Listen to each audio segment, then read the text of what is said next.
We're talking about how to get keys between users, how to distribute keys. We've gone through how do we distribute a shared secret key, that is keys used for symmetric key distribution.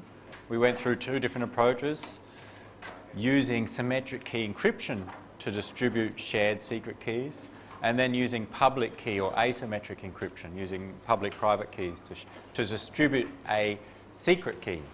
But we started at the end of the lecture on how do we distribute public keys, because we mentioned this problem that if we use the wrong public key, then we cannot provide authentication.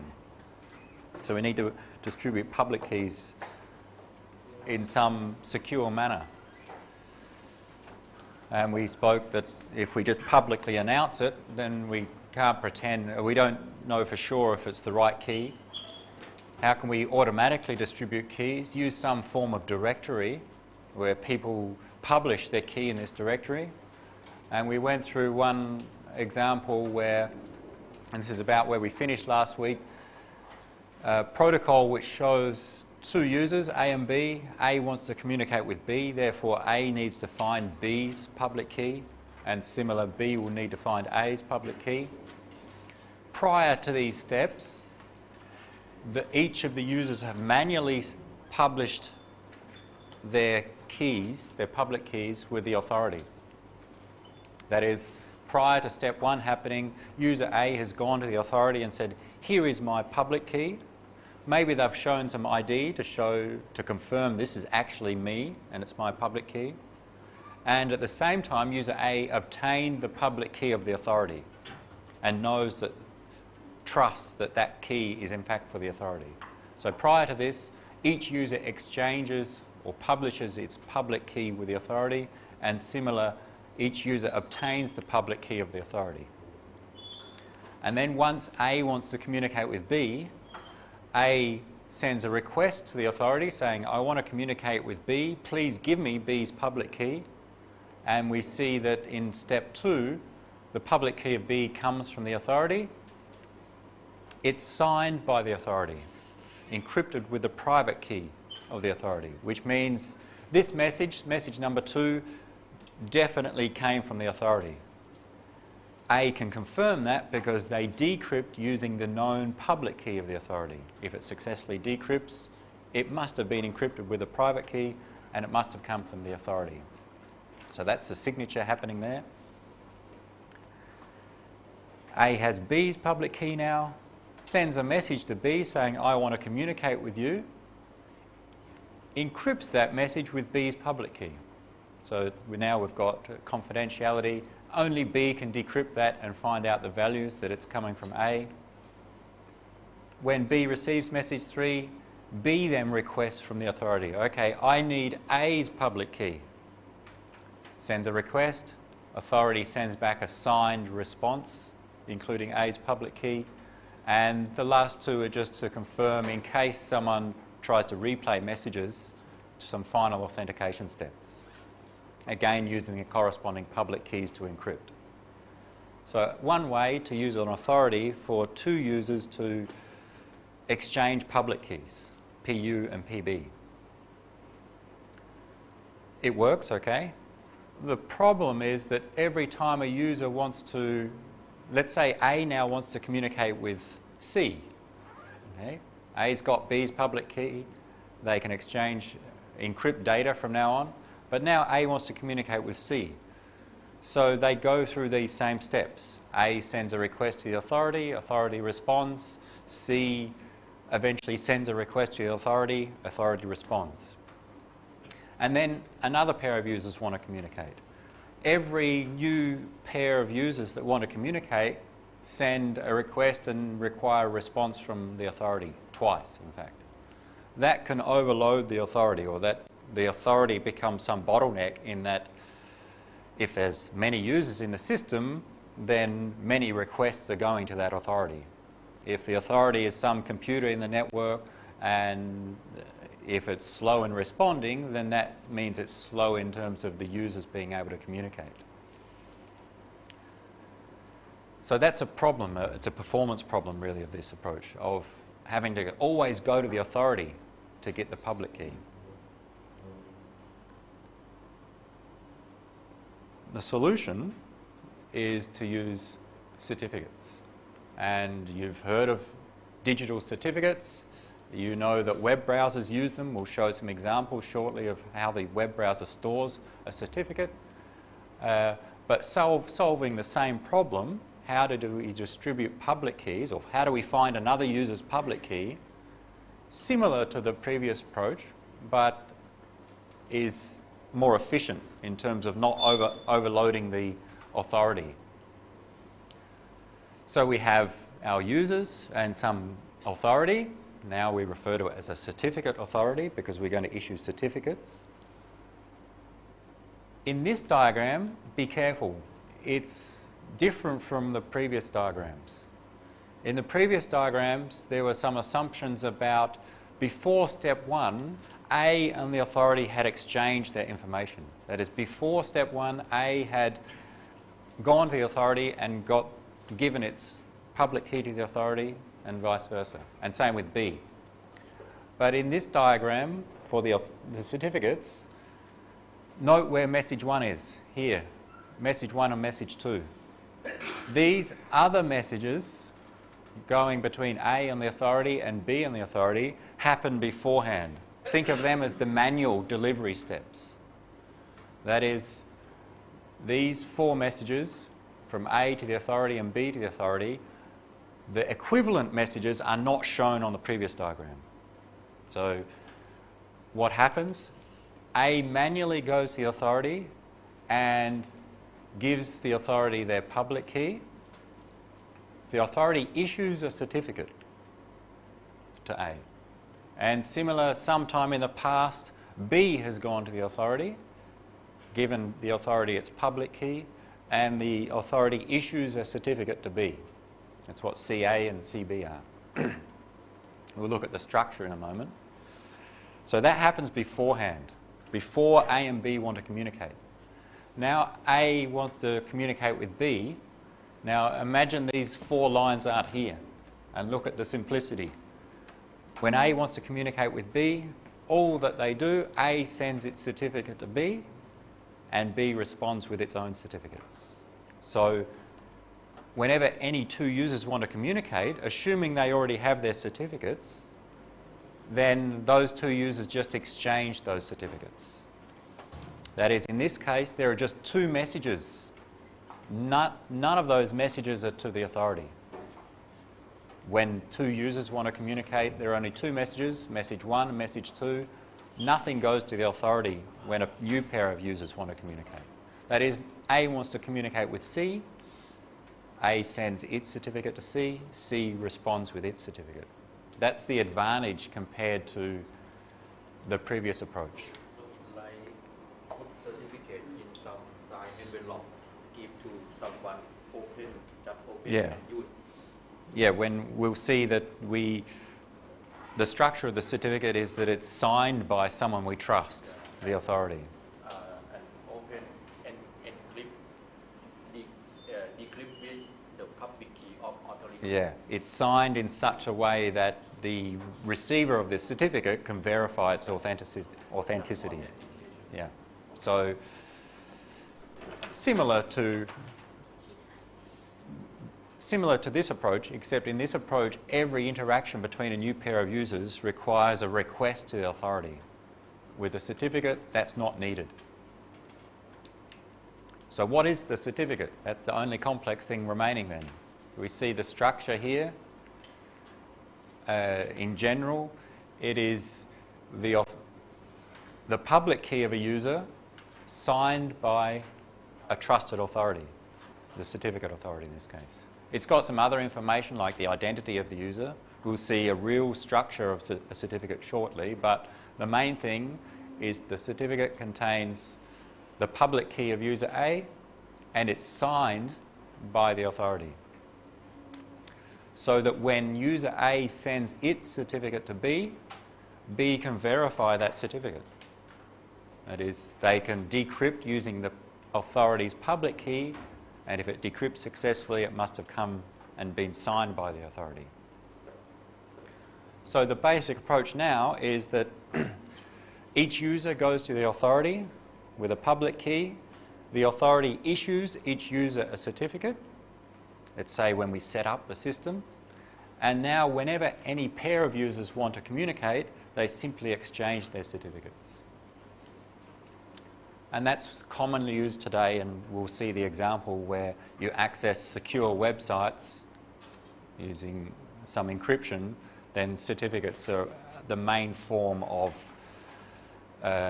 confirming who that website is. So we'll see some examples of certificates used by websites.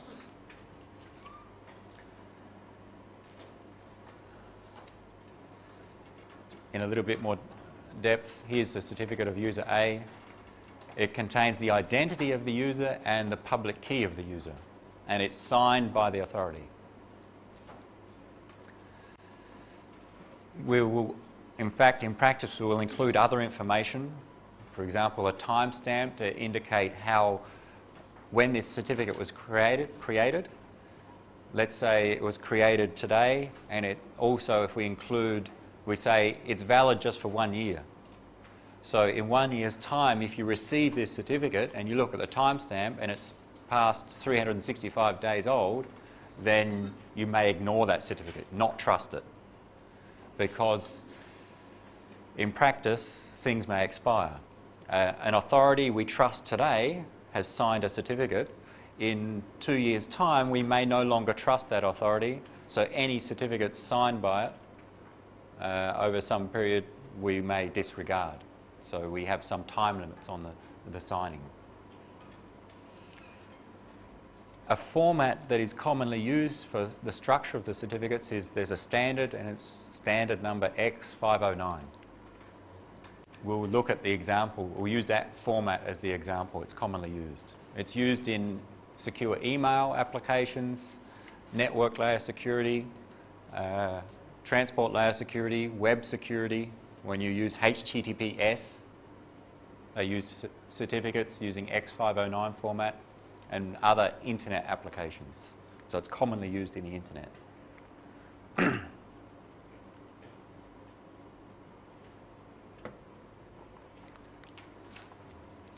Before we look at the structure of the certificates, any questions of how it's used?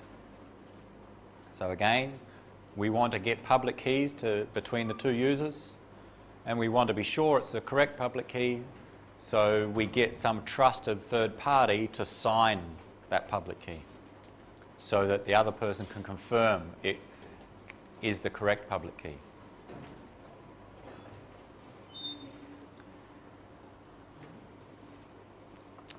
Let's look at the structure of the certificates.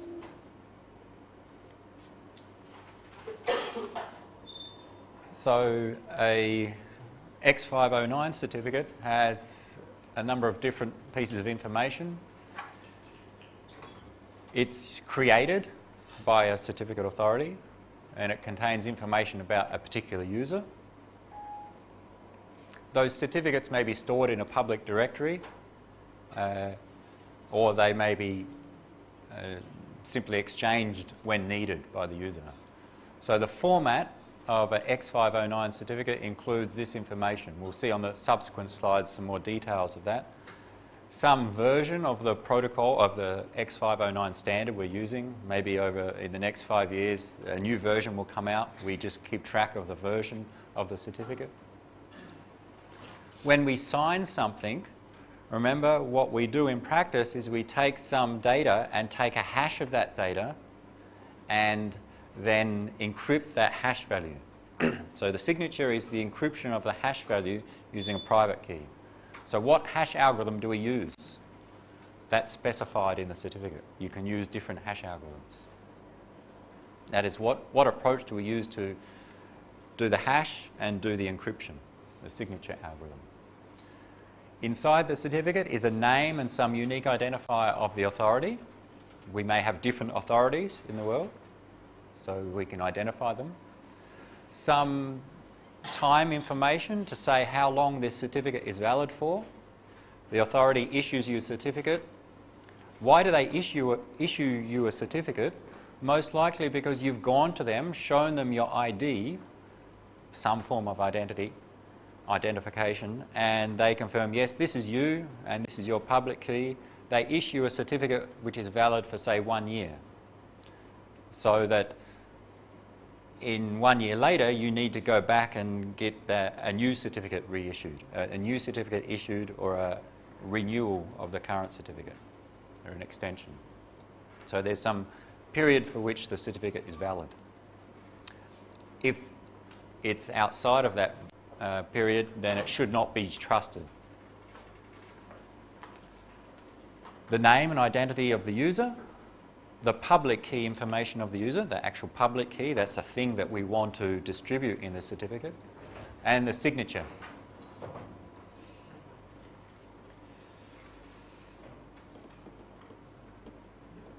This shows how we create the certificate, but do we need to go through that? We take some information about the user, Bob. Take Bob's public key, information about the authority. We take a hash of all that, generate a hash value, and encrypt the hash value using the private key of the authority. That's the signature. The resulting output is attached to the rest of the information. And the recipient, so here's all of this is the certificate. The recipient can verify that by taking the hash of the same information, getting the calculated hash value, and comparing it to the decrypted signature, decrypted using the public key of the authority. If they match, they trust the certificate. If not, they don't trust it. That's more details of the information contained in a certificate. But we'll demonstrate that through an example. Let's look at one in a web browser. So where are certificates used in practice? Well, one thing that you use them on a common basis is when you connect to a website using HTTPS. The web server gives you a certificate so that you can encrypt your information that you send to the web server, and you can confirm who the server is. How big? They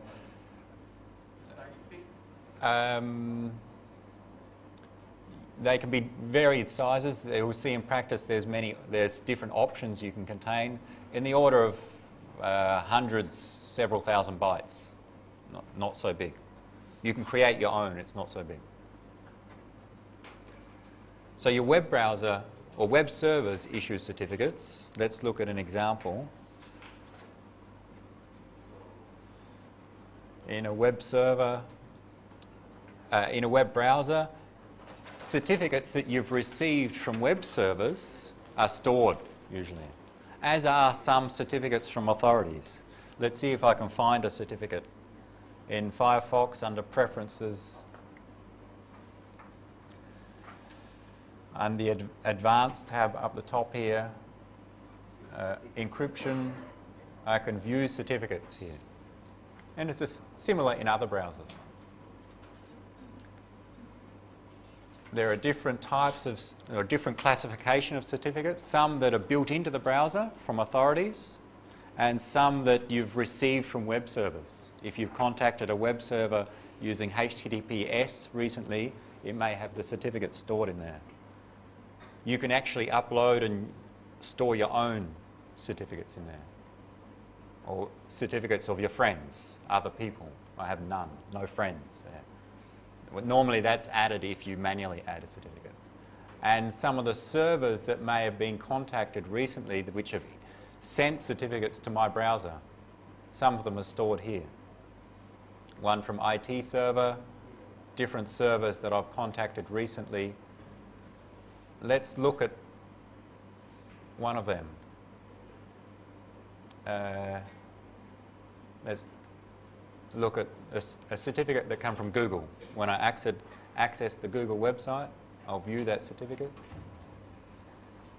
This is a summary of the information. But let's go to the details, which shows the actual certificate with all the fields in there. So what I'm going to look through is here the certificate fields, and they correspond to what we saw in the slides of the structure of the certificate. We'll look at the values down the bottom. There's the version of the X.509 standard that this certificate uses, version 3. It's been changed over time. Some number that identifies this certificate, a serial number in here.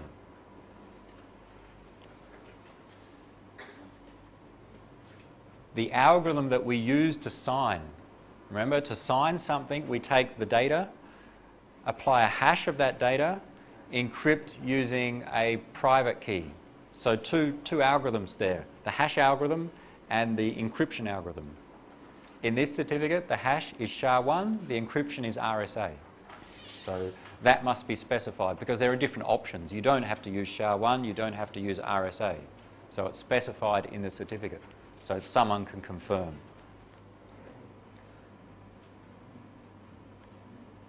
Some information about who issued this certificate.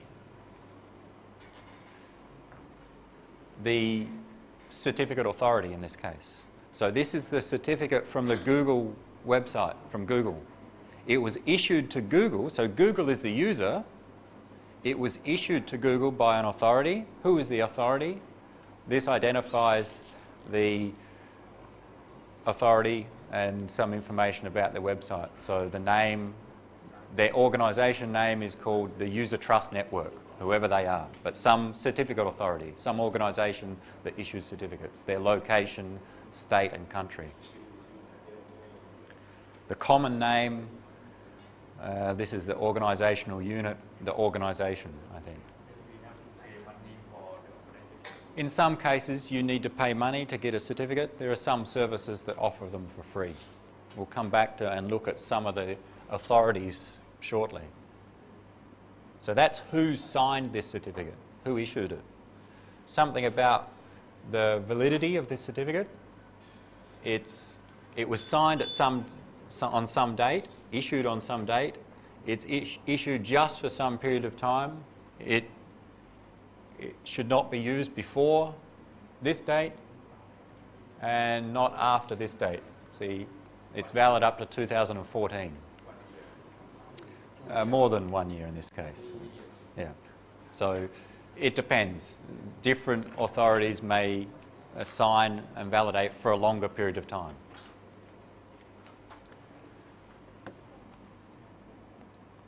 So that's from the issued by the authority. And then whose certificate is this? Who is the user? Who is the subject in this case? So the user, in our diagrams we refer to user A and user B. The user is the subject. It's Google. And we see the organisation is Google Limited, some more specific information about the units, that is the departments of Google that this certificate belongs to,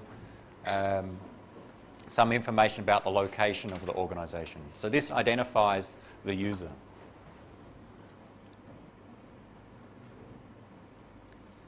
And then the public key of the user, because that's the main point. A certificate should contain the public key of the user.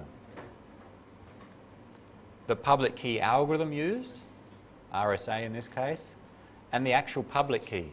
And you saw this in your homework, the structure of the public key. It's in fact different values. We see the first value here is the modulus n, a 2048-bit modulus. When you generated your public key, that's what you created. And the exponent e, 65,537. So e and n. Yeah. E of 65,537 is the default value of e if you use OpenSSL. In your homework, you use what? 3. Just to make you choose a different values, I told you to use 3. But the default, and in fact a better value, is this 65,537. It doesn't matter if everyone uses the same value of e. That's okay. It's the value of n that's important here. So there's the public key value. And there are some extensions. Think of some optional fields which can be used as well that provide more details about identifying and that can be useful for the certificate.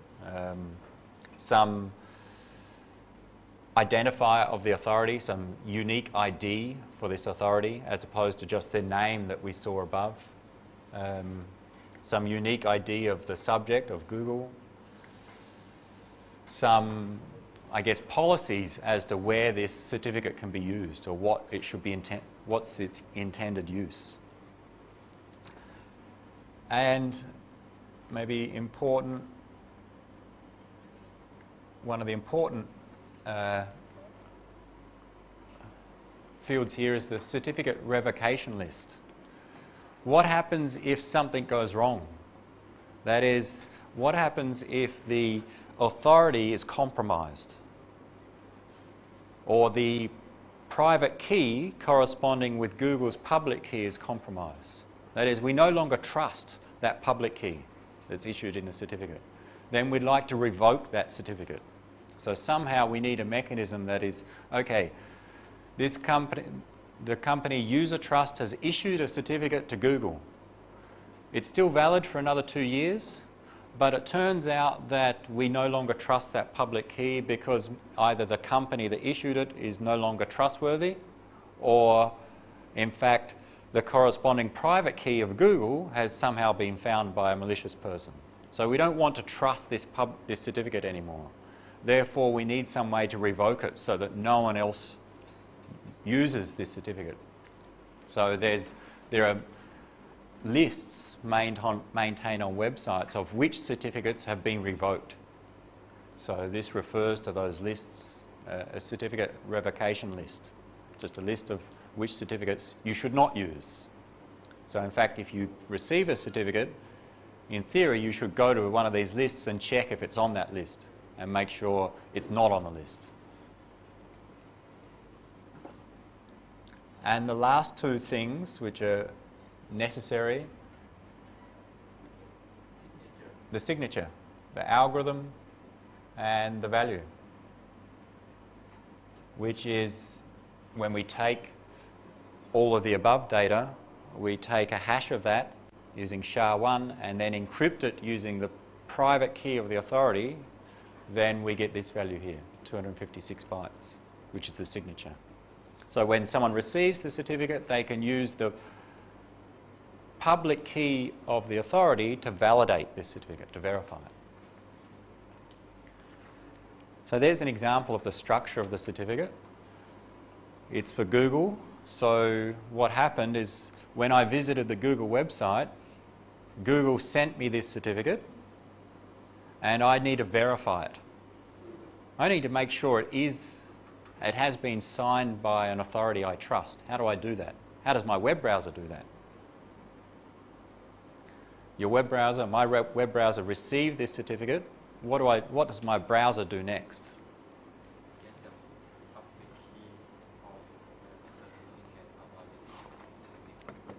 We need the public key of the authority to verify. I will not draw the entire certificate, but what we have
the certificate, and I've drawn, is the identity of the user, Google in this case, plus some other information that we've seen there. I'm not going to write all of that. The signature algorithm, the identity of the authority and so on is included there.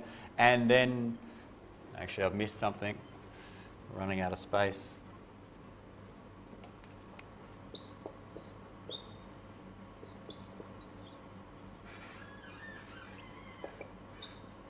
Then we take all that, take a hash of all that information and encrypt it using the private key of the authority. And the name of the authority here is called user trust. That's just the name of the authority. So that's the certificate, where this is the signature. So my web browser has received Google's certificate. Now my web browser wants to verify it, make sure it's correct. And to do that, I need to decrypt using the public key of the authority. I need the public key of the authority, or my web browser needs the public key of the authority to verify this. What do? What does my web browser do? I need the public key of this authority to verify the certificate. How do I get that? Okay, I could request from this organisation called User Trust. I say, please send me your public key. But I wouldn't say that. I would say, please send me your certificate. If I say, please send me your public key, and they simply send the public key, how do I know it's really them sending me the public key? Well, the way that we do that is using certificates. So I go to this company, User Trust, and I say, please send me your certificate. They send me their certificate. And it's the same format as here, the ID of that company, and then encrypted using, we take the hash of the ID and all the other information and encrypt. So the certificate of this company is the hash of their ID and the other information encrypted using what? Which company? So here's our problem. The idea here is that I need the public key of this organisation. And the way that we deliver public keys in a trustworthy manner is using certificates. So I get the certificate of this organisation where the certificate is signed by some authority that I trust. Who do I trust to sign this organisation's certificate? Who does my web browser trust? Maybe some other authority. But then we have the same problem. If it's encrypted using the private key of someone else, let's say a company called VeriSign, some other authority, but now I need their public key. So I have the same problem. Private key of some other company, VeriSign is a company here, but a private key of some other authority. Because a certificate encrypt using a private key of a trusted authority, the public key information. If we do that, then I now need to get the public key of this second authority, and that needs to be signed by someone. We need someone at the top, okay? We need some top-level party that will sign it, that we trust. So in practice, what we do is that some organisations we trust, and if we trust the organisation user trust, then we may accept a certificate which is essentially signed by themselves.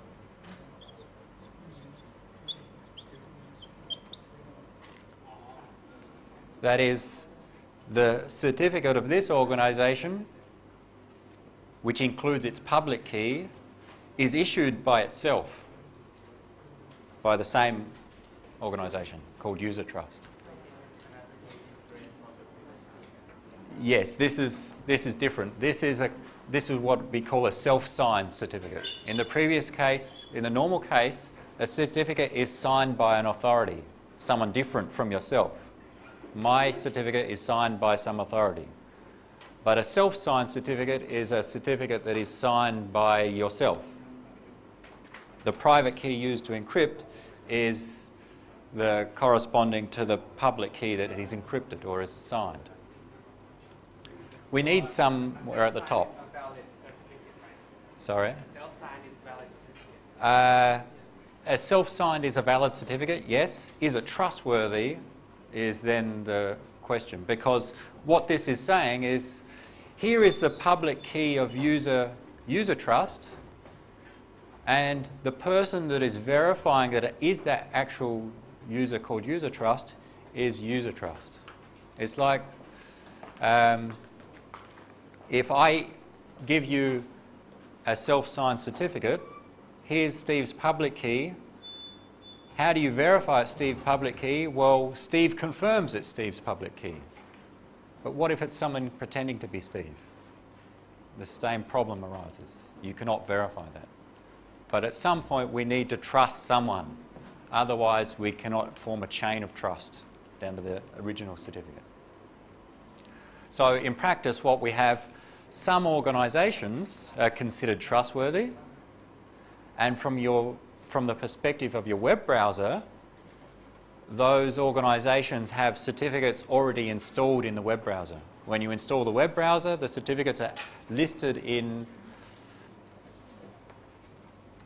one of these lists. If we close this, we see that in this tab Authorities, I have certificates, including public keys, of some authorities that I trust. And they come with the web browser. When I installed Firefox, these were most likely all of them included. How did they get there? These organisations have gone to the people who create the web browser and confirmed that they are trusted organisations and that they can act as authorities. So there must be some manual way to confirm that they're trustworthy. Many different ones there. Yeah. So here's Google's certificate. It's signed by some authority. Who signs that authority certificate? Either some other authority or it's a special case where we think it's simply signed by itself but still trustworthy. This one. Inside this certificate is the public key, but it's signed by the same user. We shouldn't really trust this, but we have to trust someone. Yes, if you cannot read my small writing here, this is the organisation that we saw that signed Google's certificate, called User Trust, User Trust, User Trust. So we have the limited number of the trustworthy yes. authorities in the web browser. Yes, so the certificates like this are stored in the web browser when you install the web browser. You can remove them, you can add others, but they're in there by default. And there are many different organisations there. You can browse through on your own. Maybe some you may recognise from different countries. Popular ones or large ones, Entrust is one.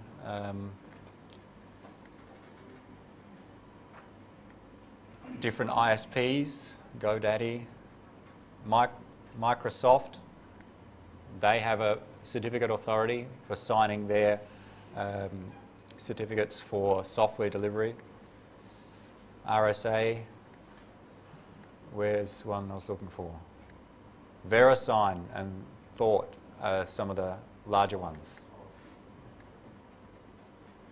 This organisation, and which is now owned by VeriSign, I think, is one of the larger authorities. VeriSign. So these are certificates of trusted authorities, trusted by my web browser. In fact, there are a variety of certificates there, all by the same organisation. Sorry? Thought. It's now owned by VeriSign. The guy who created this company made billions of dollars and created Ubuntu. So the money came from certificates, canonically. So we have certificate authorities. Their certificates must be known because we need their public keys. Because when we get a certificate of another user, like Google, I need to verify that certificate, and the way to verify, I use the authority's public key. So now what happens? My browser receives this certificate. It needs the public key of this organisation to verify. I would look in this list and see if the public key exists, that is, the certificate of that organisation exists. If it does, then I can verify the certificate. If it doesn't exist, if Google's certificate is signed by an authority that's not on my list here, most likely my browser will present you with some warning or error saying, you've received some certificate that is not valid. What do you want to do?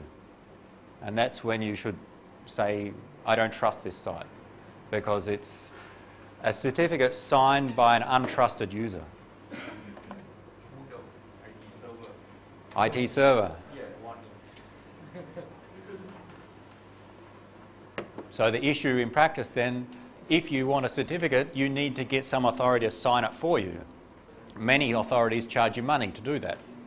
So maybe several $100s a year to sign it, if it's just a small organisation. Registration, most of the SIT websites, IT is just one I manage, so I'm not going to pay for a certificate for that. So yes, you'll see many small websites may not pay for a certificate. But there are some organisations that do give free certificates. So it's possible to get a free trusted certificate. So in the case of the IT server, it's in this list here, and even registration is there. You'll see the registration certificate if we look at it. When you access the registration server, who is it issued by? 7. I don't know who that is. But it's issued by an organisation that is not in my list of authorities. And therefore, when my browser receives this certificate and tries to verify it, it cannot. It doesn't have the public key.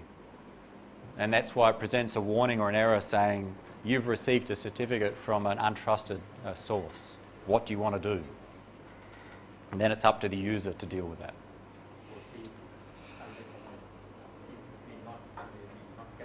Proceed if you wish, but then you don't know it's not someone who's created a fake registration site, is intercepting your messages and stealing all your details along the way.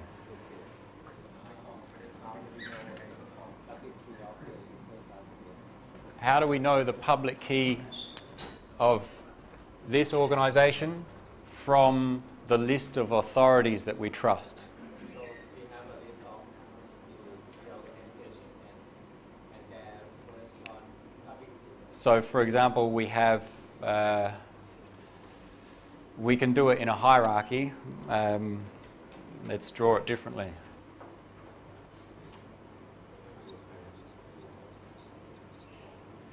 The certificate of Google is signed by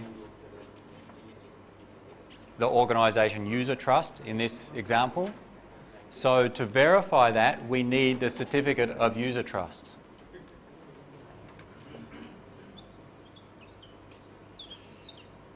Because to verify Google's certificate, we need the public key of user trust. Where do we store the public key of user trust? In the certificate of user trust. This certificate may be signed by another authority. It's possible. We can have a hierarchy.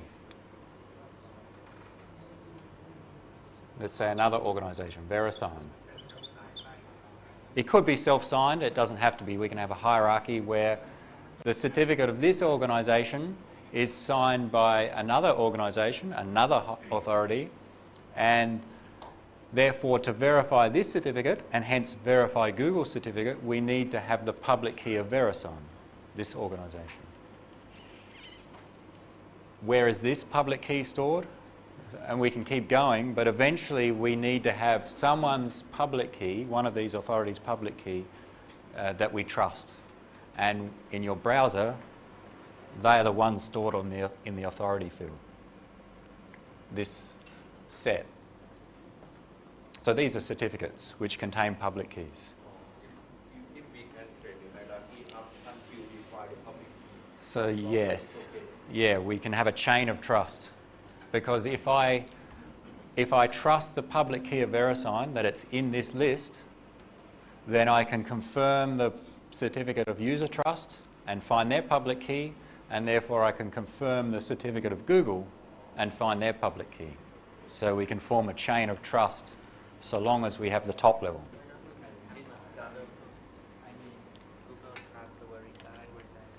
Okay, why not have this? We can, but the issue is, okay, these are organisations. Google wants one certificate. It needs to be signed by some authority. They have some business relationship with this organisation. They get it signed by this one. So for management of this, we distribute the authorities amongst different organisations in different countries, in different parts of the world with different authorities. So if done automatically or have to do that one by one? What do you mean? When we have to find the up the hierarchy, it's done automatically. It can be done automatically to do this browser. chain, yeah. Okay. But normally the browser is quite simple. We just look for the authority. Whether it will check the chain is, I'm not sure. It may depend upon the browser. We can view the public key in the web browser. Yes. So just the same as before, I click on VeriSign. There's just another organisation. View the key. And here's a summary of that. We can have a circle, but one certificate is signed by just one authority. Okay? This authority signs other people's certificates. Okay? It's a business relationship. I go to them and they sign my certificate. And there are other authorities, different companies which sign other users' certificates. But what about getting trust between these two? Then we have this hierarchy where maybe VeriSign sign their certificates. And therefore, we can still verify. I can verify Google's certificate if I know user trust's public key, which is stored in user trust certificate. I can verify their certificate if I have VeriSign's public key, which is stored in their certificate. So if I trust this certificate, I can implicitly trust this and therefore this. So we get this chain of trust. The browser can trace the parent of. Then the question is, does the browser do this? That's I'm not sure on. I know at least the browser will do this level. How far it will go up in a hierarchy to verify the trust, it may depend upon the implementation. I don't know if a browser will automatically follow the chain. It may just check the immediate authority. But in general, certificates are not just for the browser. Any piece of software can use certificates. You could, in theory, check the chain of trust.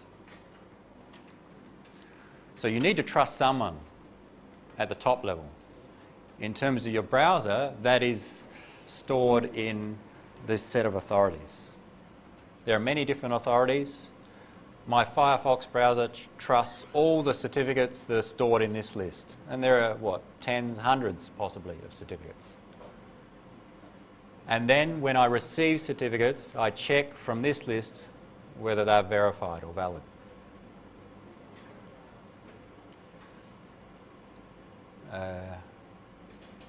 In theory, we can check and form a chain of trust amongst different users.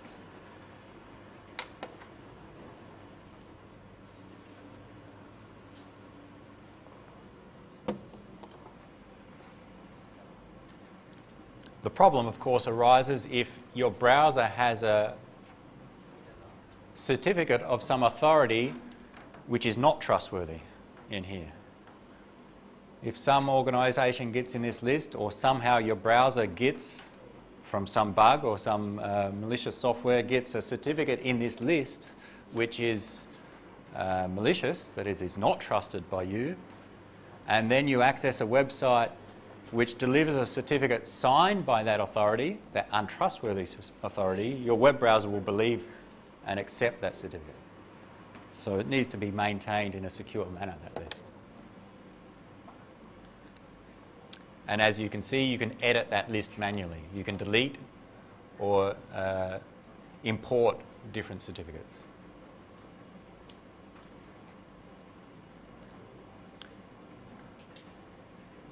You can set up lists of where you want to check if a certificate has been revoked.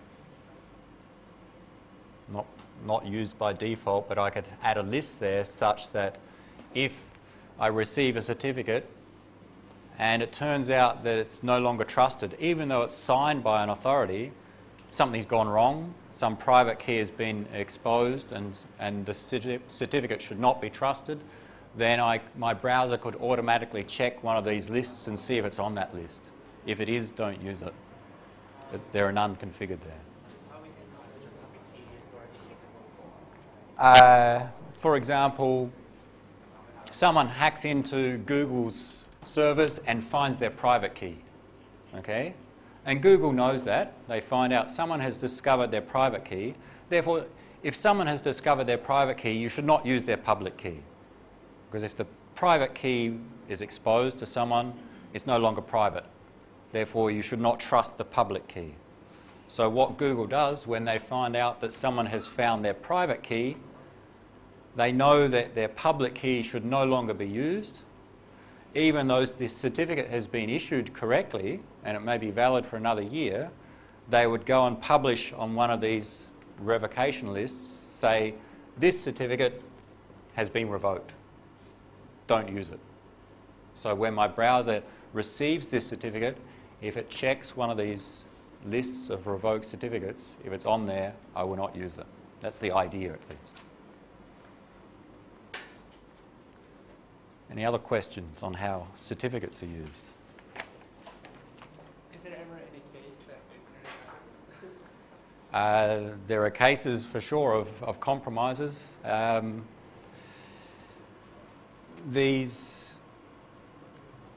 trusted authorities listed here, in the last few months, one or two of them have been, their internal servers have been compromised, which means the keys that they use to sign, their private key, has potentially been found.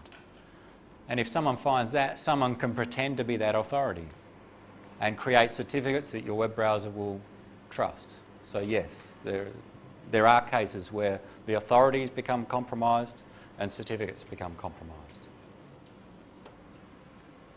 Because remember, you always must keep your private key private. If it's not private, then the whole system fails. But you need to store your private key somewhere. Who has their private keys? From homework 2. You need your private keys for the next homework. So you store your private keys somewhere on your computer. What if someone gets access to your computer? Then can they see your private key? Well, potentially. Unless you've used some password to perform some encryption on that. Well, if they find your password, then they can still find your private key. So if you can get physical access, it's possible to find the private key. So you need to keep your private key private.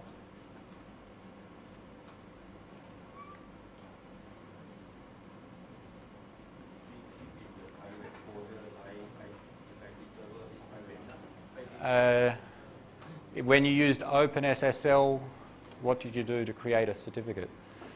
You used OpenSSL to create a private key and public key that is stored in some directory in your folder, in your home directory. It's probably stored just as a simple file. The permissions on that file may be that no other users on the system can see it. But if someone gets access to your computer where it's stored, then they can potentially see your private key. Well, if it's on your laptop, for example, and they get access and they can log in as you, as the user, then they've got your private key.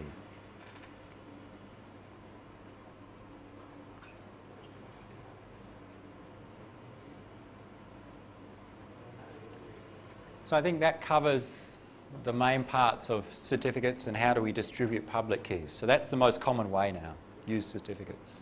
We've looked at the structure, we've seen examples of the structure. You don't need to remember the structure, but understand how it's used, the certificate. We can have lists of certificates to be revoked, so we don't use them, and there's formats for doing that. And we can have a hierarchy of authorities, like we've started to draw here. Users A and C have certificates signed by authority X. X has a certificate signed by W, signed by V. If B receives a certificate from A, B needs to verify it. If we can form a chain of trust back to here, we can verify it. That is, B has a certificate signed by X. B trusts Z, so because Z has a certificate signed by Y, Z trusts Y. So B trusts Z, which in turn trusts Y, which in turn trusts V, and similar X trusts Y, trusts V. Since they all have this common point of trust, then it's possible for B to verify the certificate of A. So we get this relationship between multiple entities. The notation used here is that this shorthand notation of X is a certificate issued or signed by Y. A certificate signed by X, the next one up in the hierarchy.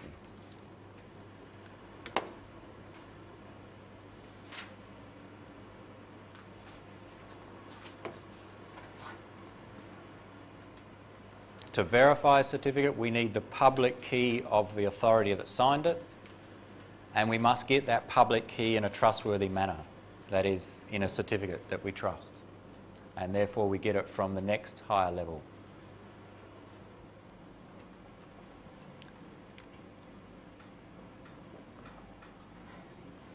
And I think that's it for certificates. Any questions before we move on?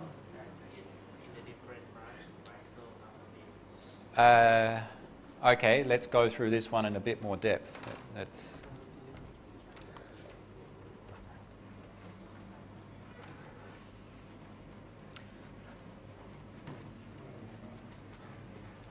remembering that a certificate contains the public key of that user and is signed by the next user up in the hierarchy. That's what we illustrate here. So the user A has a certificate which is the certificate of A signed by X. They send it to B. I'll just use the notation on the slide. B receives this certificate and needs to verify it.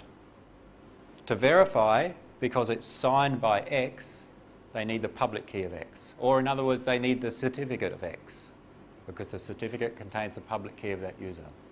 This is, if it's unclear, it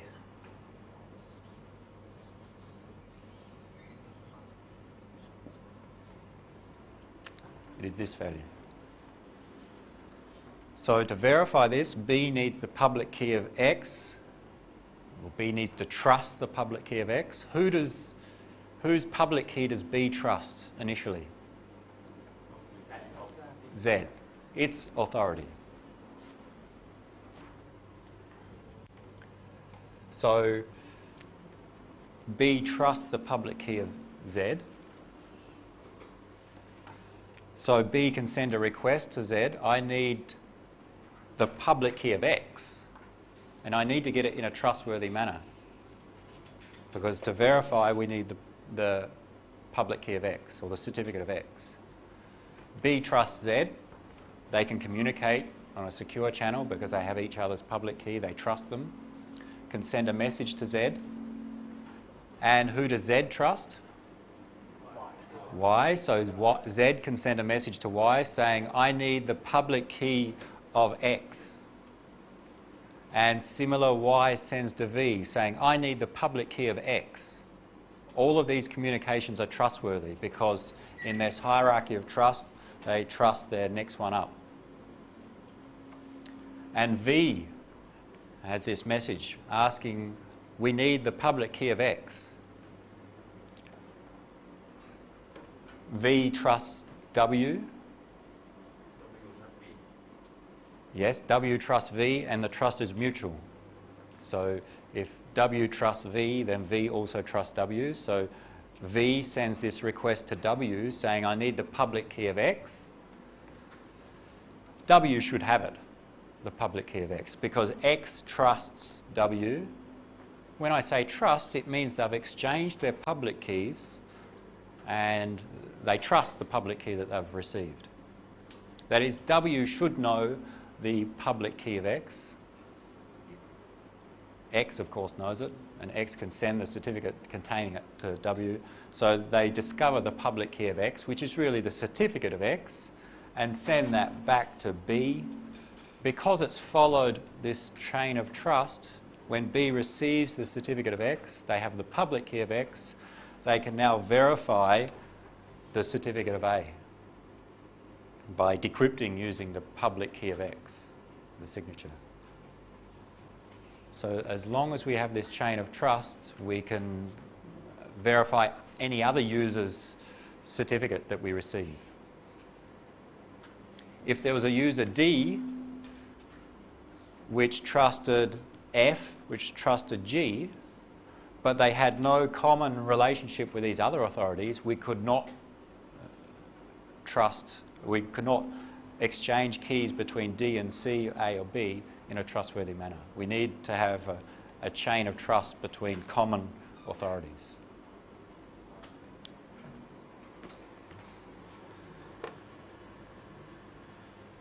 Is that a little bit clearer?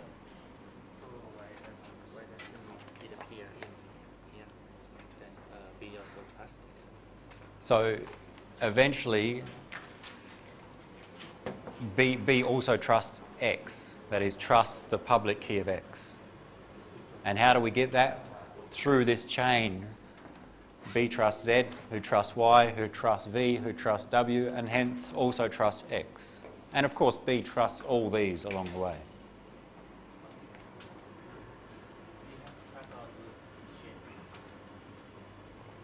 The assumption in this diagram is that you trust the next one up, and they trust each other. This is user B, this is the authority, they trust each other. So B doesn't have to trust Y, but it can still get. If B trusts Z and Z trusts Y, then B trusts Y as well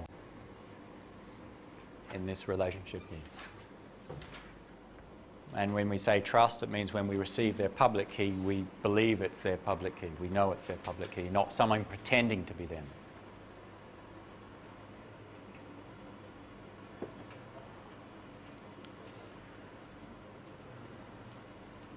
We will see one more example of certificates when we look at the next topic.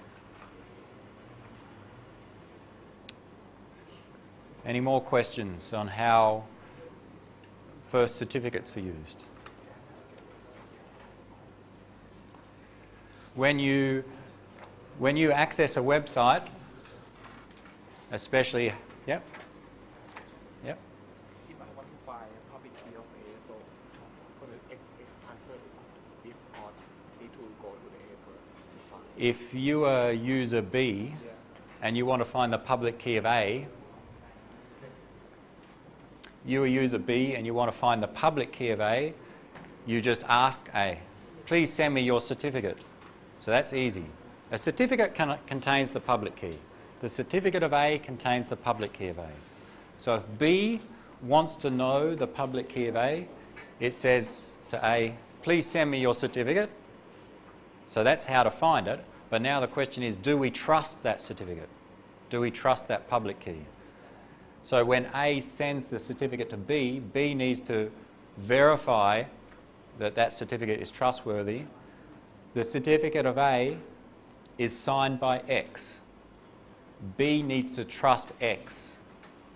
And using the same approach, B trusts Z, which trusts Y, which trusts V, which trusts W, which trusts X. So we can get the public key of X in a trustworthy manner. With the public key of X, we can verify the public key of A, because the public key of A is signed by X.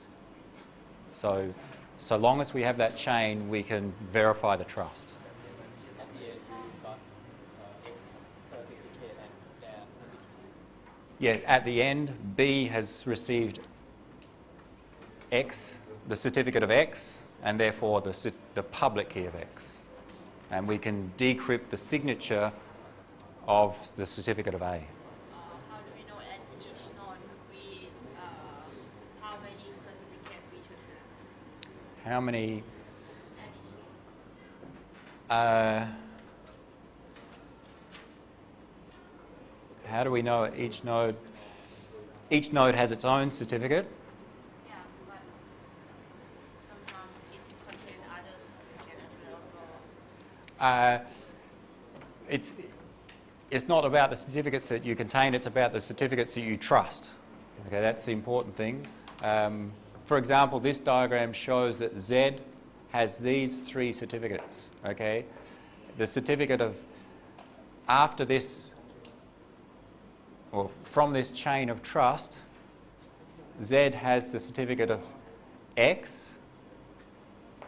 It's signed by, it can be trust, it came through Y, because when we send a request, the public key comes back.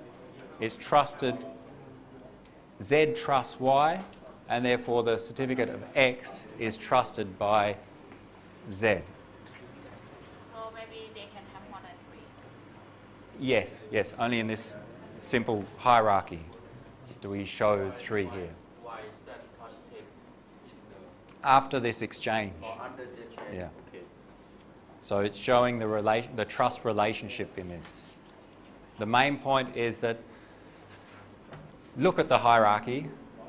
If you have a chain between, so you draw a hierarchy of trust. Which nodes trust which other nodes? And simply a root node trusts the parent. That is, a user trusts its authority. Some authorities trust other authorities. So we form this hierarchy. And if 2 users exchange their certificates, we can verify them if we have a chain of trust between those 2 users. A and B exchange certificates, there's a chain between A and B, we can verify the certificate between them. If there's no chain of trust between them in that hierarchy, then we cannot verify. That's the main point about the hierarchy.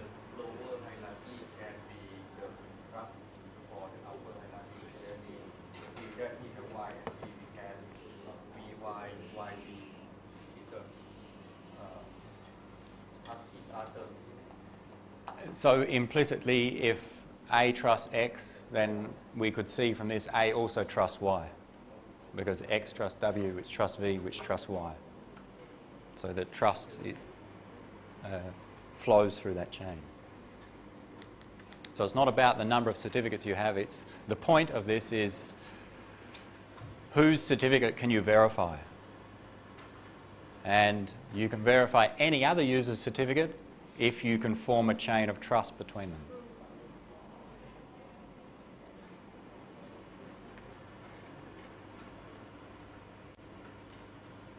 And the main goal is to find another user's public key such that it's trustworthy. Any more questions on certificates? Are you checking your certificate that your Firefox, that your browser supports? Yeah, you find a list. Check that.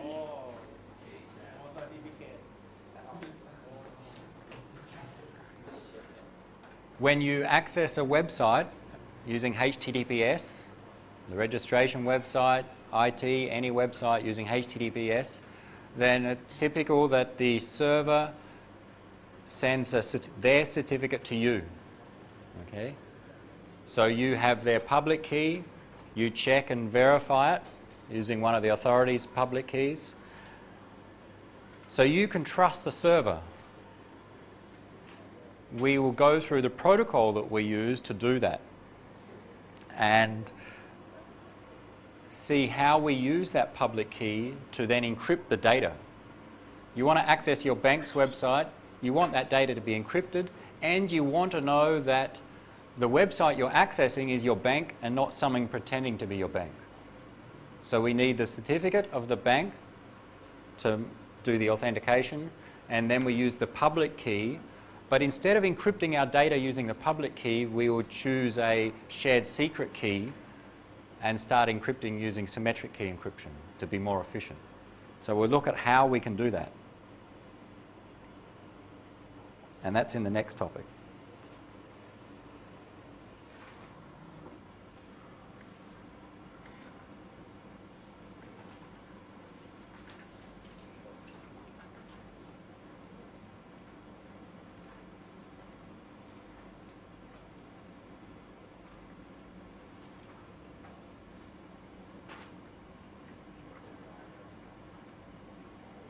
So this topic is about protocols. Transport layer security, there's security in the internet using different protocols. At the transport layer, we'll go through two main examples. But first, just some very quick introduction about internet security. We don't want to go through too much time on the details of the protocols, just the main concepts. How do we provide security in the World Wide Web? Different options. There are different issues and different options. Firstly, the normal internet protocols, when they're built, had no security mechanisms inbuilt, no means for encryption or authentication. IP, TCP, HTTP on their own have no security features. Of course, in the internet we have many threats. And from websites, there are many potential threats nowadays. So we need some form of security. There are threats and issues that arise at the clients. A server wants to make sure that the client is who they say they are. Similar from servers, I want to make sure that the server is my bank web server, not something pretending to be my bank. And between the client and server, I don't want someone to intercept the messages I send and receive to the bank. So we'd like to be secure at all endpoints and between those endpoints.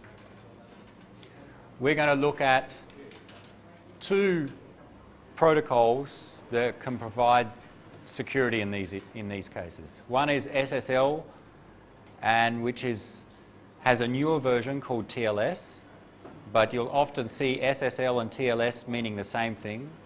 It's just one's a newer version of the other. And the other is SSH. And you've used SSH to log in to computers remotely. IPsec we will not cover. Not enough time. I think you're aware of some of the threats that arise in the internet, in the web. We have threats of people changing data. I send data to some server, someone along the way intercepts and changes or modifies that data. The countermeasures we have is to use, for example, checksums. And you will see checksums in some sites where you download files. That is, the website will provide the file that you download and also the checksum of that file. When you download the file, you calculate the checksum and compare it to the provided one. The hash, really. So that's a way to make sure that the file you downloaded has not been modified from what the service provider originally offered. A hash, cryptographic hash. Checksum you can replace with hash in terms of the terminology we've used in our lectures. Confidentiality, we know that there are a number of applications in the internet. We want to make sure no one sees our data. What do we use? Encryption. Some cases we'd like to make sure that people cannot identify who we're communicating with. Not just encrypt our data, but to hide who we're communicating with, to prevent traffic analysis attacks. We can use things like web proxies to improve that. So it looks like, from other people's perspective, it's the proxy communicating with a server, but is in fact you communicating with a server. So hiding through proxies is another way to provide privacy. Denial of service attacks we'll talk about in our last topic briefly. Difficult to prevent denial of service attacks. Authentication, use public keys, for example. Public key and private key for authenticating servers. Just some of the issues that arise. 3 basic options for providing security with internet protocols. Security at the network layer. Add some enhancements to the internet protocol, IP. Security at the transport layer. Add some enhancements on top of TCP or UDP. And security for specific applications.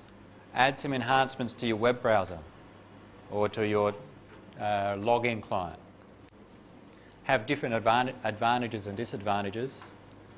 The lower the security mechanisms are in our stack, the more applications they apply to.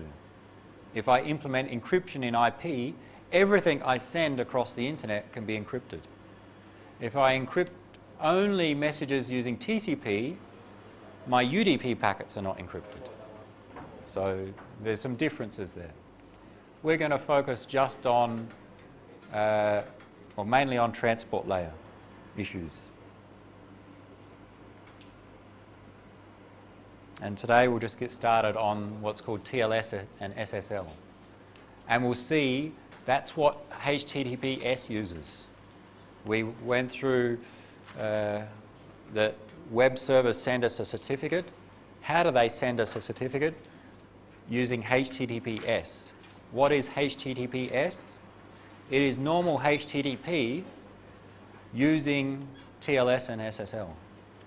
That is, HTTPS is simply the normal web browsing, but using also this secure transport layer.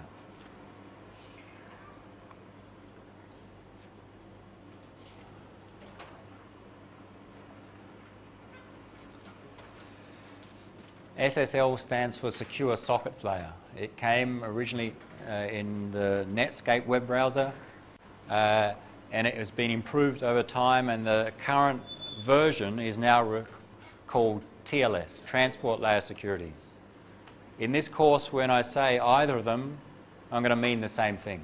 There's only small differences between them, SSL and TLS. So at least in this course, they're the same. SSL version 3 and TLS are almost the same. What does it do? It provides security to the application layer on top of TCP. So any protocol or any application that uses TCP, we could introduce this extra protocol, SSL, that provides security, encryption, authentication, and message integrity. There are many parts to SSL, or several parts. How we can see it in a stack is like this. We have IP as normal, TCP. Normally, our application protocol runs on top of TCP. For example, HTTP normally runs on top of TCP directly. With TLS, or SSL, let's call it SSL, we introduce this record protocol, which is used to encrypt our data and provide authentication. So instead of sending a HTTP message using TCP, we send it to the record protocol, which then encrypts the HTTP message and sends it across the internet using TCP and IP. To encrypt data and to provide authentication, we need to choose an encryption algorithm, we need to choose a hash algorithm, we need to choose keys and other data like nonce values, random values.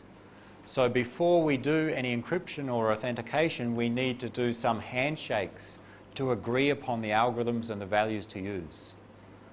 like a connection setup. We do some agreement. What are we going to use to encrypt? What keys are we going to use to encrypt? That's part of the handshake protocol. If something goes wrong, we have some warning or error. There's this alert protocol to tell the other side something's gone wrong. You've sent me something, the hash didn't validate. There's an error. There's a way to send a message to the other side using that. We can use different algorithms, different ciphers during a connection. Start encrypting using RSA and then change to use triple DES.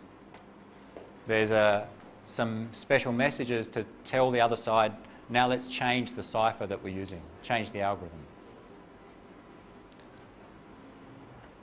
We're going to go through how they work.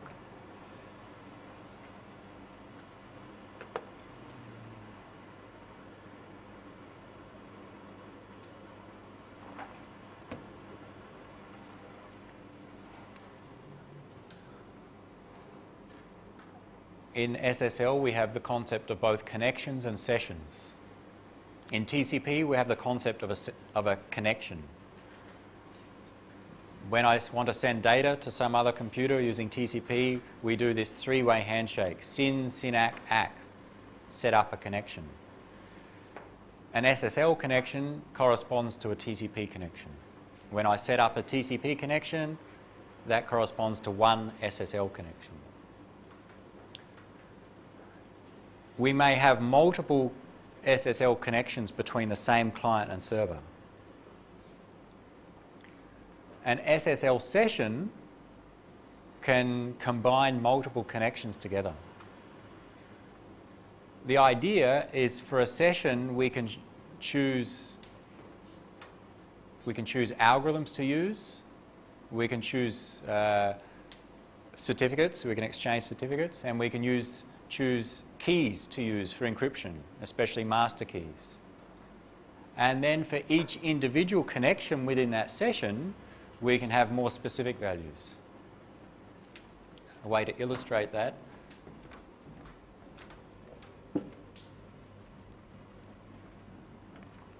We've got a pair of computers that want to communicate.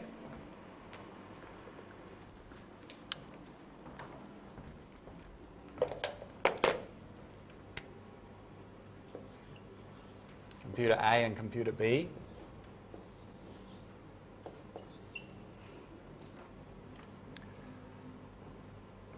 And they're running, let's say, multiple applications, 3 applications. So that's 1, 2, 3.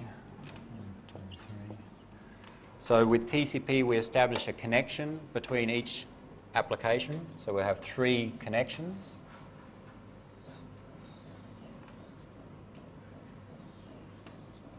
So 3 separate connections in this case. So this application sending to this application, and separately application 2 are communicating and application 3. Each of these would correspond to an SSL connection.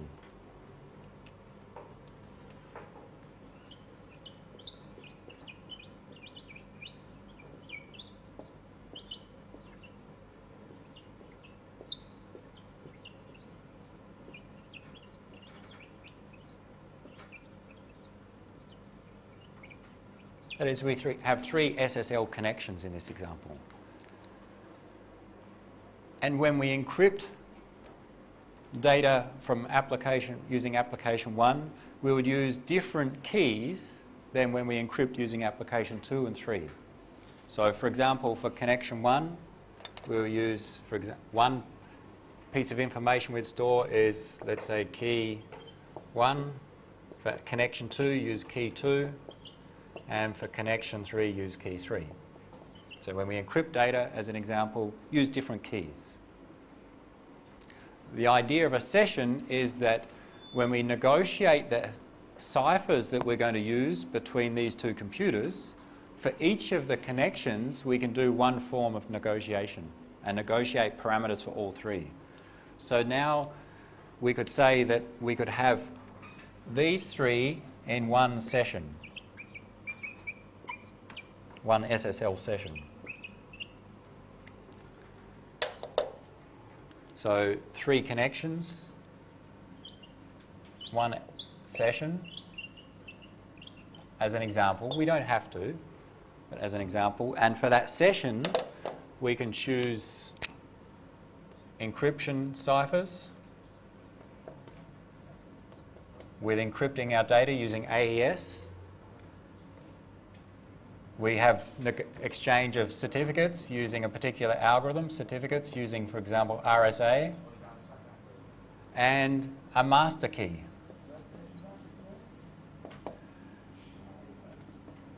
Some master key, for example, some value X. The idea is that we establish a session, agree upon the encryption, the certificates, the master key, then for each connection within a session, we use the master key to generate individual keys. Remember our concept of a hierarchy of keys. We use one master key to create session keys or to exchange session keys. The concept is you don't want to use the master key all the time. You want to use a session key to encrypt your data and change the session key on a regular basis. So what we do, we establish a session between A and B, agree upon a master key, and then use that master key to agree upon a key for connection 1, a separate key for connection 2, and a separate one for connection 3. These would be session keys.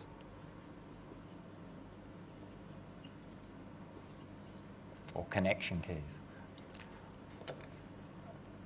I will not call them session keys because we've got the same here. But what we referred to before when we said master keys and session keys, that is, we reuse the session key on a regular basis, we change the session key on a regular basis. We're actually doing that for a connection in SSL. For a session, we have one master key, and for each connection, we have individual keys, and we change these on a regular basis, the connection keys. So it's slightly confusing terminology. Let's say these are connection keys, this is the master key. So we can, for a session, agree upon some information using a handshake protocol, like the ciphers to use, a specification of the cipher. If we want to use compression and some master key, some other information. For each connection, we agree upon the specific details. What key to encrypt our data with, what random values and other parameters. So that's the first concept with SSL. We can distinguish between connections and sessions. Why? It can save effort in setting up the connections. Agree upon these values for the session. Every connection within that session, we just use the same values. So we don't have to store so much, and we don't have to perform so many exchanges in the handshake.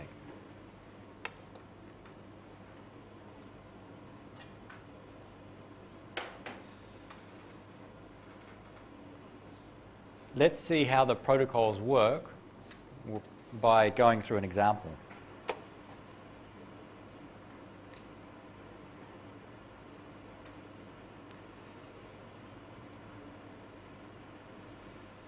The example is using HTTPS, and I have a capture. What I've done in the past is I connected to a website using HTTPS, and it uses SSL to provide the security. I'll show you some of those packets. The first set of packets are not using SSL. It's somewhere down below. Let me find it. At time 5 seconds, so I just have Wireshark capture of a packet trace. At about time 5.9 seconds, I accessed some web server and I typed in the address bar HTTPS followed by the domain name. Did a DNS lookup and then established a TCP connection between my web browser and the web server. That's normal. TCP SYN, SYN-ACK, ACK. Then, so that's normal TCP. Now, because I typed in HTTPS, my application knows not to start sending data with TCP, start doing the TLS exchange. Agree upon parameters and then start encrypting the data. I can filter out these TLS or SSL packets using the filter SSL.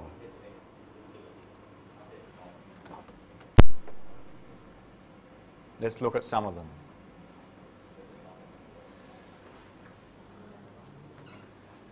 We'll go through them in this example, and tomorrow we'll return to the slides and go through some more details in that. Let's just go through this example. So my client is this 192.168.1.5. The server is the 125 address. So first thing, establish a TCP connection from client to server, and then start this SSL or TLS exchange. The first thing that happens is my client says hello to the server.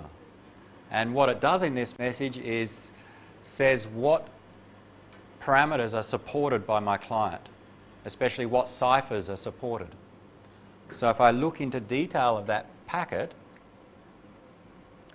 that client hello, if I expand in the bottom half of the screen, this is part of the handshake, the client and server agreeing upon parameters, the handshake protocol. This is a message called client hello. And if we look through the details, what does the client send to the server? The version of the protocol being used sends a random value. In most cases, we will need some random values to perform authentication, act as nonce values. So the client chooses a random value in there. But importantly, if we scroll down, a session ID, some number to indicate the session, session A. Well, here's the ID here. And then importantly, I'll just scroll down, a set of ciphers that are supported by the client in order of preference. So most preferred, least preferred. Let's look at some of the things we can recognize. Look at this string, TLS ECDHE. 3 algorithms, actually 4 different algorithms need to be specified.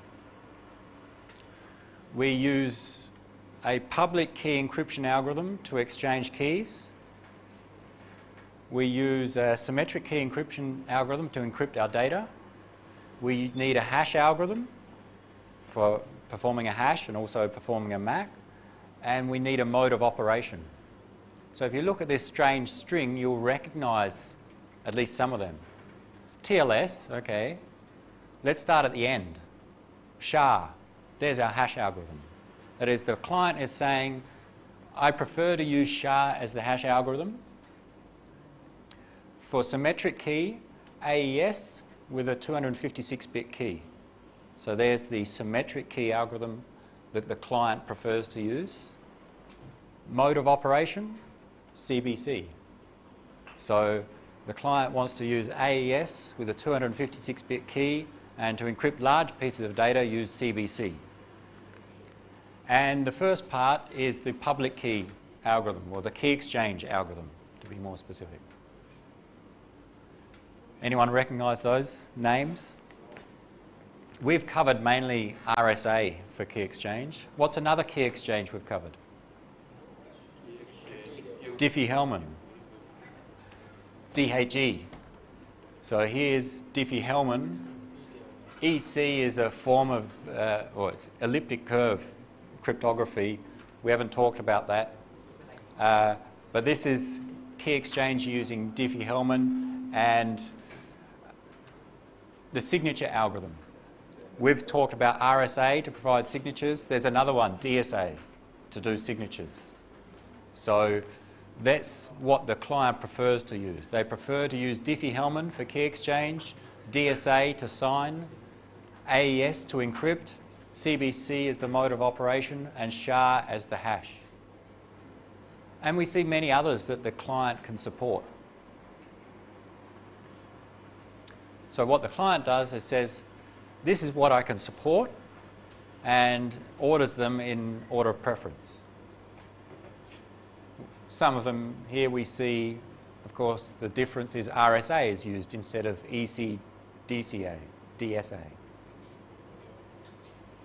Different encryption, AES, Camellia is an algorithm we haven't mentioned for symmetric key encryption. And other combinations. There are different variations of Diffie-Hellman. So you see EC, Diffie-Hellman, simply Diffie-Hellman, and maybe they're the only two. So that's what the client offers to the server. Many different ones there. The client also says what form of compression. It's not part of security, but often when we're sending data, it makes sense to also compress it. It doesn't support any compression. Null means it doesn't support compression. And there are some extensions which sometimes give parameters that may be used for some of the algorithms. But the main point, the client says hello to the server saying, this is what I support. Next packet, the server responds with a hello message. And if we look at the hello message,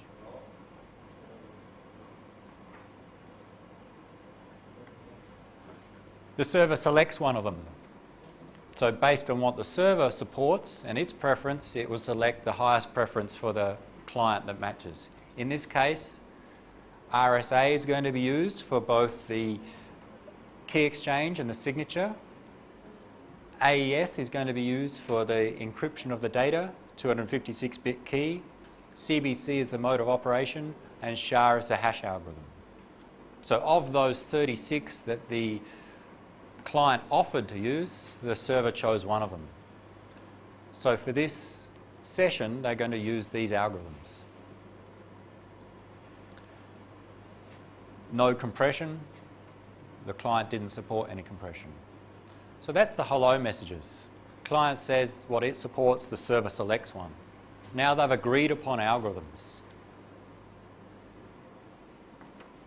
With this one packet sent from server to client, the server says hello. At the same time, it also includes a certificate. My client, the web browser, has access to secure web server. The web server needs to provide the certificate to the client. That certificate is included in this message. So this message actually includes three things: a hello message, a certificate, and some final message to say we're done, hello done. The hello confirm the algorithms. The certificate is the actual certificate of the server. If we expand 582 bytes, expand, we see the structure of the X.509 certificate.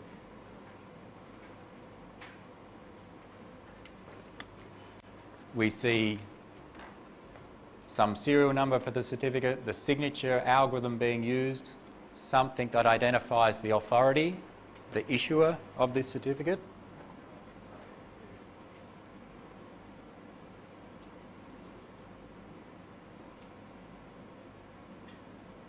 The duration of the validity of this certificate. Who is the user, the subject? What type of certificate is this one? Who signed it? Who signed the certificate?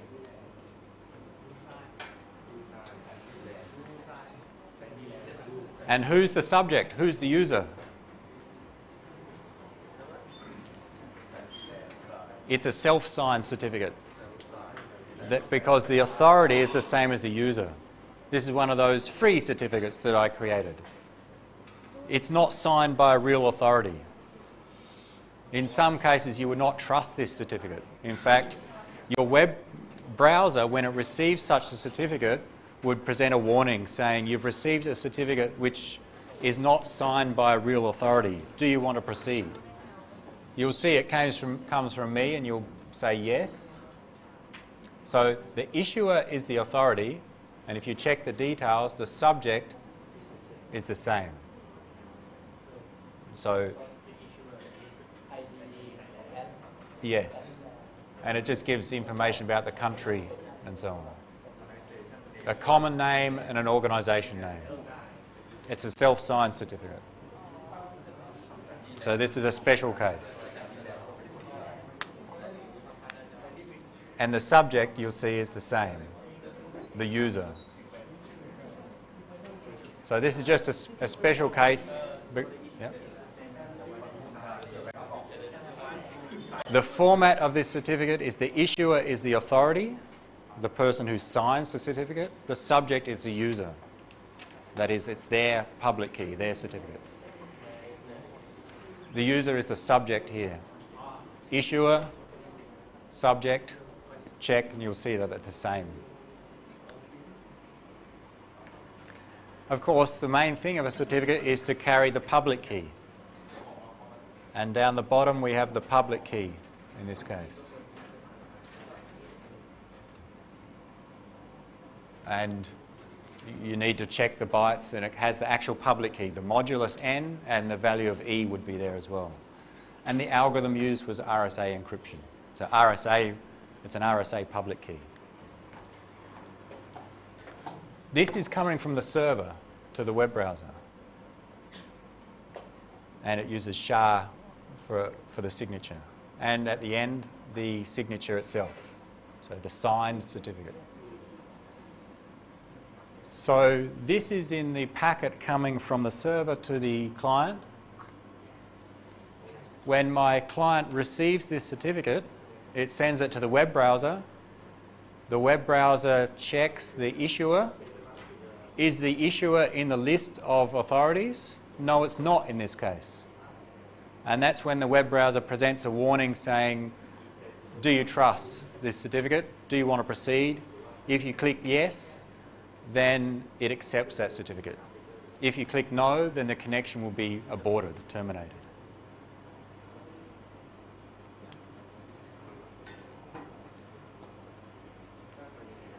The last part of this one packet is, if I just minimize this,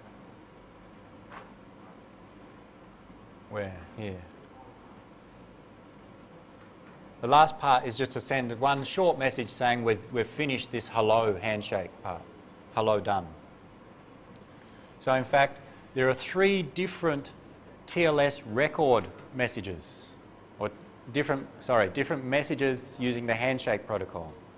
But SSLs combine them all into one packet just to be efficient in sending across the network. There's no need to send 1, then 2, then 3. You send them all in one packet. So now, client and server know the algorithms, and the client trusts the server. Next message comes from the client to the server. The first part, the client key exchange.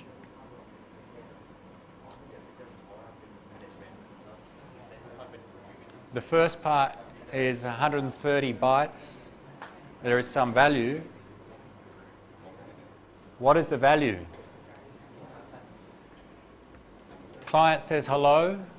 Server says hello back, chooses the algorithms. Server sends the certificate to the client. Client sends a message back, client key exchange. What's the value? What's the value? 1. No, you fail. In your quiz tomorrow, what's the value in, what do you think the value? The answer's not there. The server has just sent a certificate to the client. The idea is to negotiate parameters and choose a key that we use to encrypt our data. And the type of the cipher is The type of the cipher was chosen using the server hello. The client said, these are the ciphers I support. The server chose one of them. RSA, I think AES and SHA was chosen. But now the client sends a message back to the server, and there's this handshake protocol which says client key exchange. What do you think it's doing? Yeah, I think if you go back to the algorithm, it didn't say Diffie-Hellman. We're not using Diffie-Hellman.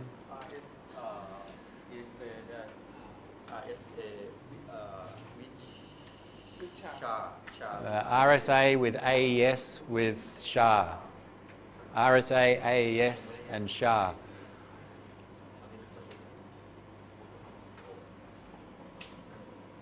Let's expand the others, see what we see.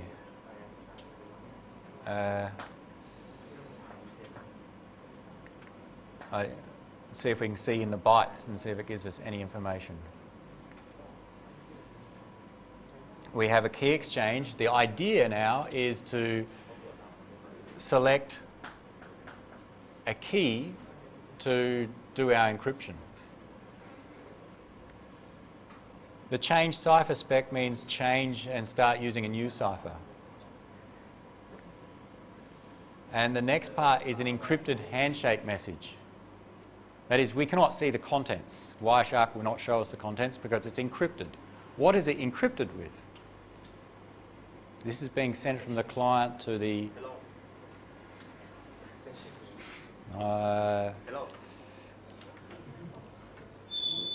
What can the client encrypt with to send to the server?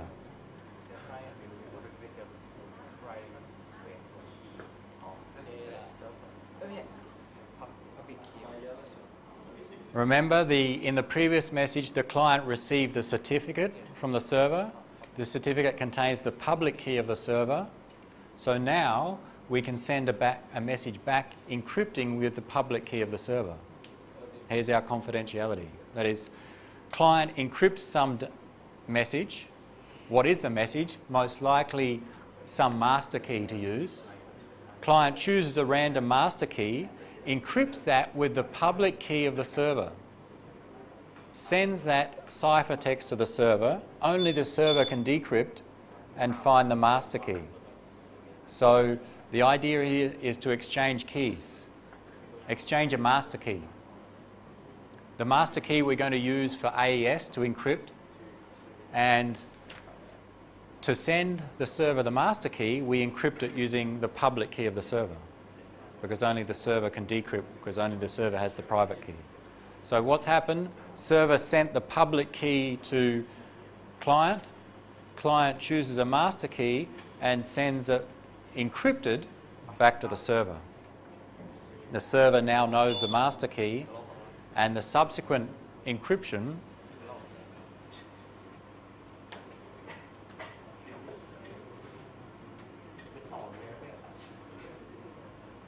we'll see. We cannot see the contents of those messages. The response back is an encrypted handshake message. We know it's a handshake message, but we don't know what's in it. It's encrypted, and Wireshark doesn't know the key. So anyone who intercepts these packets will not be able to see the contents of this. And then we start sending data. That is, the last message was from the server to the client, perform some exchange, again exchanging values, confirming values. Client sent a master key to the server confirms that, am I happy to use it? And then they start encrypting data. Go back to the previous package.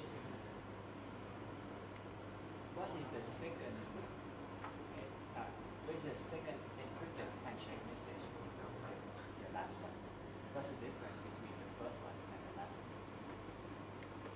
one?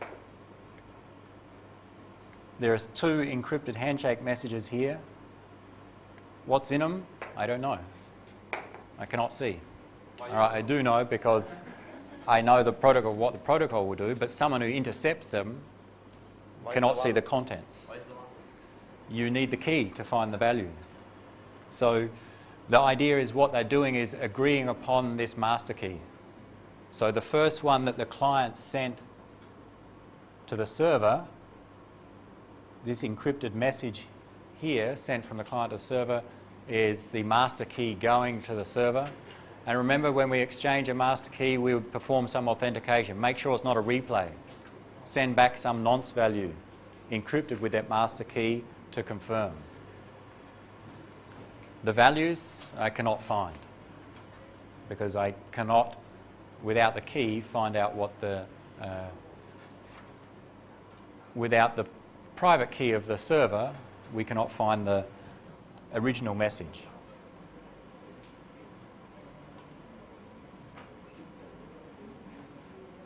After that, we start sending data between our web browser and our web server. It's encrypted. So everything going from my browser to the server is now encrypted. If someone intercepts, they cannot see the contents of those messages. They cannot see which web pages I'm visiting. They cannot see the data being exchanged between the client and server. Out of time for today. What we'll do tomorrow is go back to the slides which shows this exchange in a more general form, and we'll go back and recap on what the specific exchange is and summarise on how SSL works. But that will happen after the quiz, remember.